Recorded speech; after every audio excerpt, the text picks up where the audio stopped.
हुजूर ने फरमाया जो बीबी अपने शौहर के कपड़े धोएगी, कैसे खूबसूरत जुमले। फरमाया जिसने अपने शौहर का एक जोड़ा धोया अल्लाह उसको 1000 नेकी अता फरमाएगा।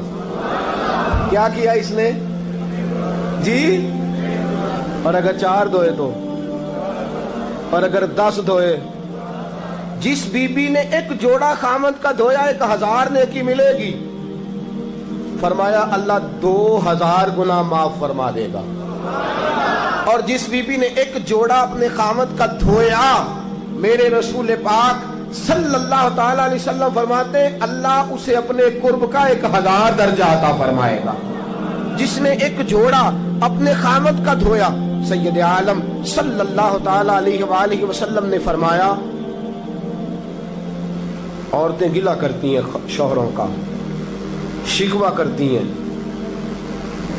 मैं फिर अर्ज करता हूं, मेरी हैसियत एक नाकिल की है, बहुत सी गलतियां, बहुत सी कोताहियां जिंदगी का हिस्सा है।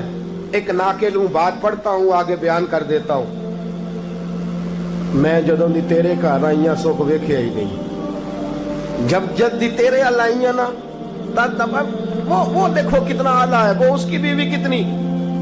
हदीस सुनाने लगा हूं, मेरे रसूल पाक सल्लल्लाहु अलैहि वसल्लम ने फरमाया जिस बीबी ने एक दफा कह दिया अपने शौहर से कि जब से तेरे पास आई हूं भलाई नहीं देखी, एक दफा कहा, एक दफा बोली कि जब से तेरे पास आई हूं भलाई नहीं देखी, रसूल पाक फरमाते हैं अल्लाह उसकी 70 साल की इबादत जाया कर दे। उस औरत के 70 साल के नेक अमाल जाया हो गए।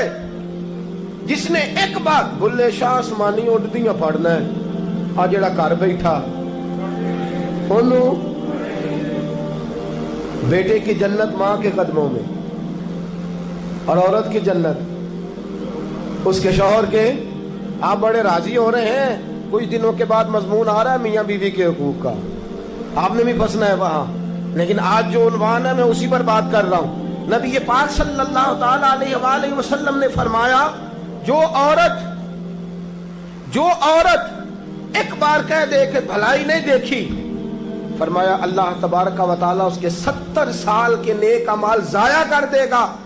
और सैयद आलम सल्लल्लाहु अलैहि वसल्लम ने फरमाया जिसने अपने शौहर के आगे जुबान खोली और उसको बराबर के जवाब दिए और उसकी इज्जत को तार तार किया, फरमाया कयामत के दिन अल्लाह उसकी जुबान को 70 गज लंबा कर देगा, उसके गले के साथ लपेट देगा। फरमाया वो तड़पेगी, रोएगी, या अल्लाह ये क्या हुआ? तो रब फरमाएगा तू अपने शौहर की इज्जत नहीं करती थी, तू उसका एहतराम नहीं करती थी, तू उसका कहना नहीं मानती थी, तू उसकी इताअत नहीं करती थी, तू उसके हुक्मों पे चलती नहीं थी। मेरे महबूब का शहर मदीना, एक आदमी, एक सहाबी जिहाद को निकले, अपनी बीवी से कहने लगे मैं जा रहा हूं, मेरी इजाजत के बगैर घर से ना निकलना। और हदीस में मौजूद है, इमाम ज़हबी हदीस लाए हैं, फरमाया कयामत के दिन उसके पैर गले से लिपटे होंगे, उसके पैरों को गले से बांध दिया जाएगा। ये कौन औरत है? तो रब फरमाएगा ये वो थी जो खामद की इजाजत के बगैर घर से निकला करती थी, बगैर इजाजत के घर से निकलती थी। सैयद आलम सल्लल्लाहु